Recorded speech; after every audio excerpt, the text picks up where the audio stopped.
과학 중점학교입니다. 참 질문 많이 하세요. 과학 중점학교 좋습니까? 과학 중점학교로 우리 아이를 보내야 됩니까? 라고 질문을 많이 하시는데, 자, 그러면 명확하게 답을 드릴게요. 과학 중점학교는 첫 번째 특목고가 아닙니다. 과학 중점학교라고 하니까 과학고라고 생각하시는데 그런 영재학교가 아니고요. 과학에 대한 비중, 그러니까 자연계 색깔이 조금 많이 나는 학교 프로그램을 좀 심화적으로 가져가기 위해서 만든 거고요.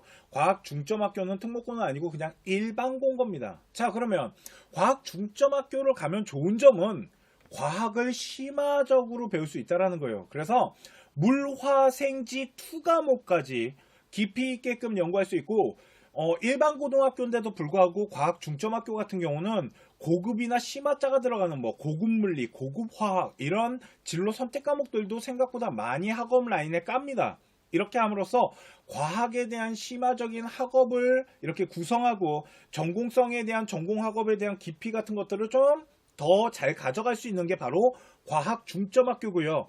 과학 활동에 관련된 어떤 이런 진로 시간이나 진로 포트폴리오 같은 이런 학업뿐만 아니라 이런 비교과를 만들어 나가는 데 있어서도 조금 학업 이런 활동에 대한 프로그램 같은 것들이 과학 중점학교가 일반 학교들보다는 조금 더 다양하게 구성되어 있는 건 맞습니다.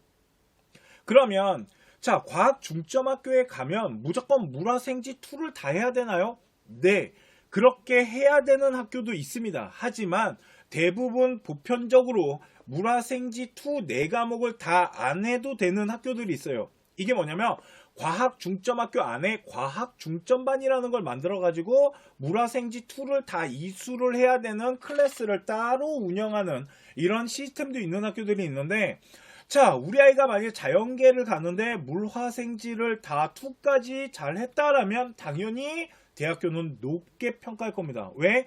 2과목 4과목을 다 한다는 게 진짜 쉬운 일이 아니거든요.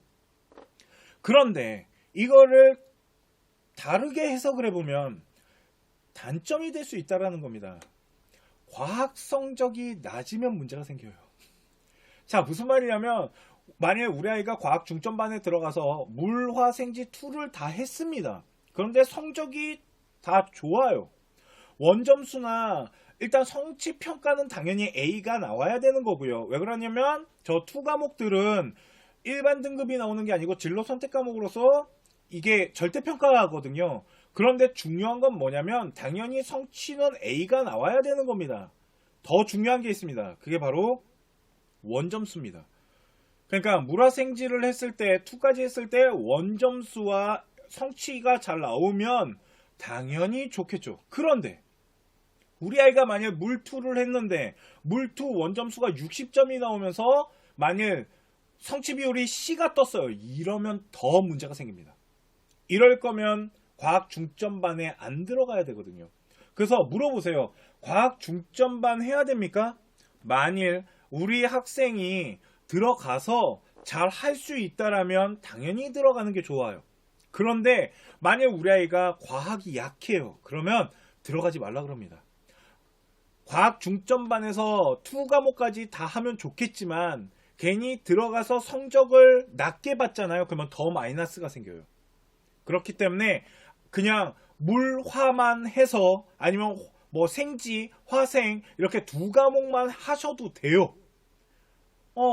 그렇기 때문에 우리 아이 과학 성적에 대한 부분을 계산을 하고 우리가 어느 정도로 해낼 수 있는지를 따져봐야 되고, 물화생지 2보다 고급 물리나 고급 화학이 더 성취 점수를 받기가 좋은 학교들도 있습니다. 그래서 고급 물리나 고급 이런 화학 같은 경우 학교가 그것을 가지고 어떻게 프로그래머화해서 운영하는지를 잘 조사를 하셔갖고 만일 2가 조금 버겁다라면 그런 과목을 좀 조사해서 만일 이 라인보다 조금 더 쉽게 가져갈 수 있고 좀 실험 중심으로 아니면 비교과 활동 중심으로 간다라면 그쪽 라인을 타는 것도 방법이 될 수는 있는 겁니다.